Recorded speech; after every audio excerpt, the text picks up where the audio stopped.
Ma-absent ba ang mga tao mo?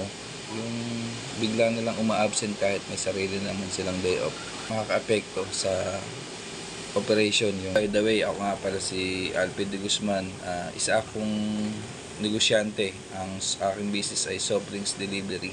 Almost 5 years na rin ako sa ganitong negosyo na focus.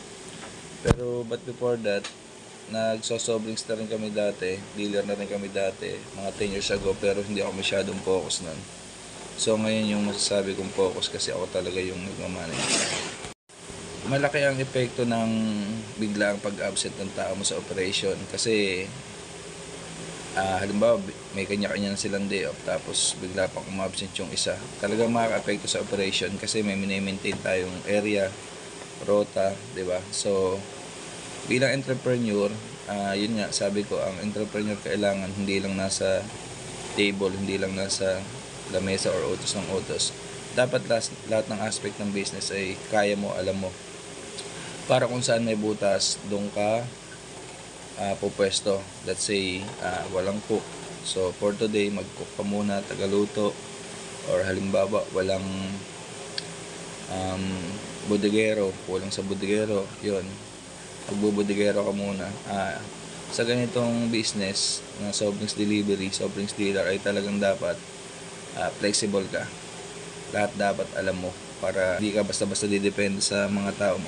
Kasi kung hindi mo alam lahat ng pwesto sa negosyo, lahat ng posisyon, ay talagang makaka-apekto yan. Hanggang sa unti-unti kang bumagsak kasi nga hindi mo na may maintain or naalagaan ng mga customer. Hindi mo maiiwasan na may biglang umabsent. Unang-una yung iba pag nainom sa gabi nagkakaroon ng hangover, masakit ulo. Although sinabihan ko naman sila na whatever happen, kailangan pumasok kayo kahit anong mangyari, pero yung talaga iba hindi talaga kinakaya. Tulad nung nakaraan, mayroon namang problema sa love life yata. So, hindi nila kaya i-handle ang ganung sitwasyon. So, pinagbibigyan ko na.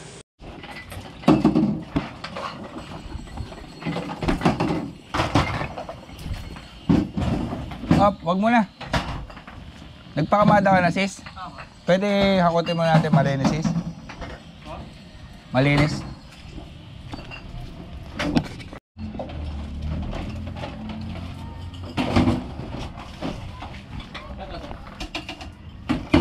Excuse.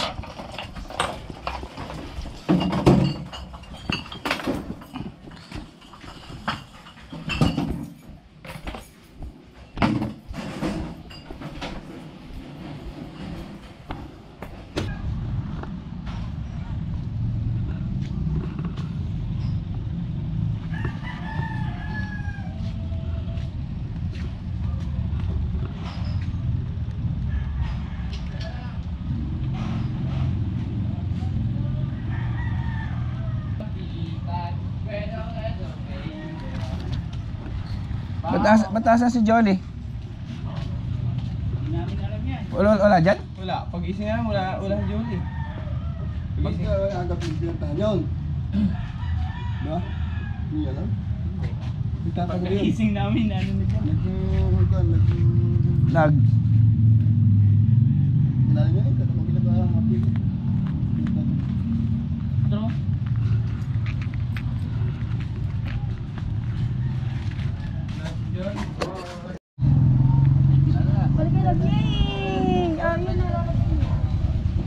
Okay na?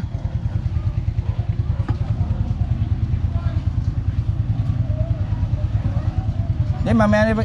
Sige.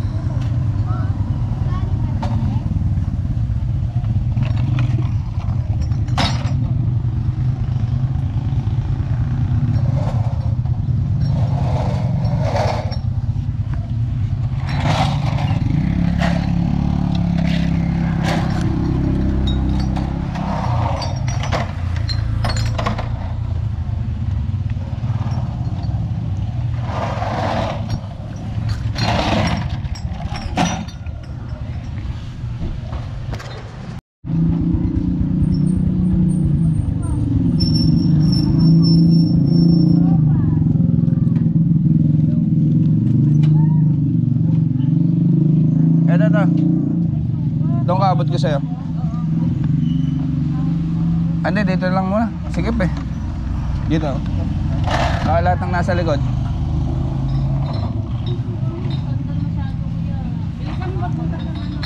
Isang MD-12. MD-12.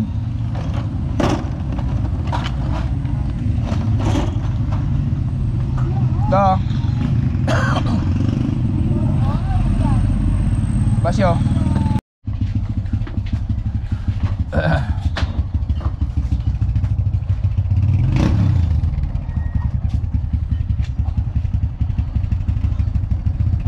Ako.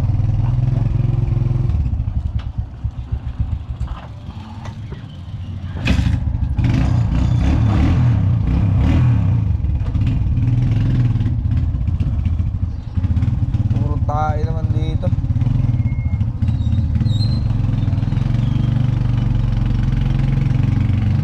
Puro tayo.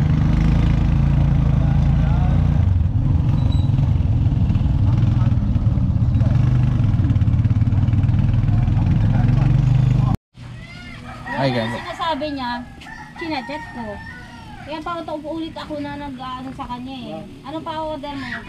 Kasi siya nga nag-ano na dito, hindi na ako nangyayari minsan eh. Sabi niya, ano yung papa-order mo? Ganito, ganun. Sigurado kami pambayad ka dyan ha. Ako bahala. Magkano po ito? Tapos pag ano magulo, 20 pesos pa po. 25. Opo. 20 pesos pa. Magulo mo masyado eh. Sige po, thank you, thank you. Attention na. Opo.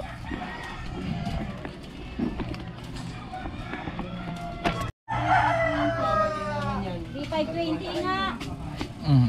3,520 lahat. Tapos yung 9. Bigay mo muna sa kanya yung 9. Para hindi ka magulo. Tapos 3.5 na lang. Oo, 20 pa. Pagkano? Bigay mo yung 9 tapos bigay mo 3,520. 3.5 talaga yan. Baka wala naman ha. Ulit naman itong tao na to na. Ito na nga oh. Eh, maniwala ka dyan. Mali na minsan. Paano ka? Oo, ikaw mabayad. Yung ano na nga nag-ano sa'yo eh. Tama ba yan? Oh, dalawang RSP kada. Wala pang kasalo eh. Isang baita.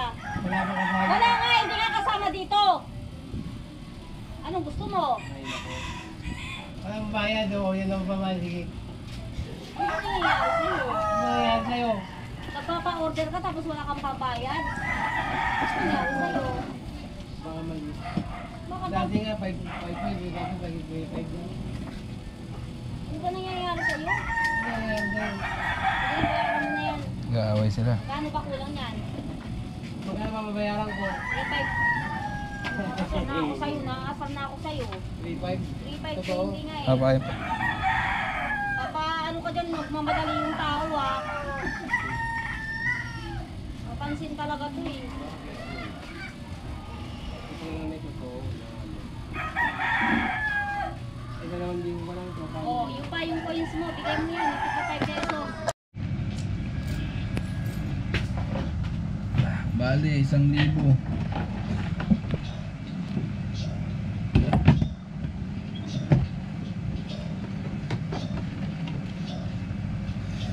Saan babali din to? Bali ka? Alam.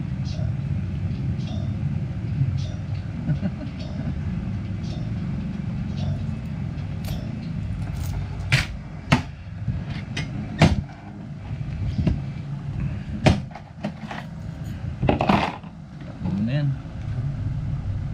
Diba? Wala na eh. Wala na humabol.